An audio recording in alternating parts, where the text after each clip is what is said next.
Ja, moje doživljanje slovenščine je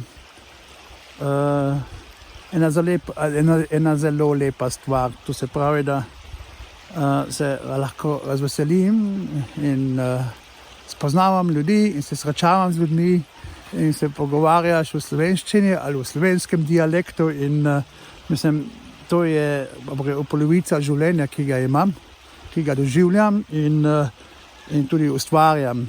Brez slovenščine pravzaprav ni nobene prihodnosti, kako bi rekel. Ja, tudi bodočnosti, čeprav v celoti kot tako situacija na Južnem Koroškem proti tem govori, pa ob koncu je odvisno od vsakega posameznika, kako se slovenščino bavi ali kako jo uporablja vsakodnevno.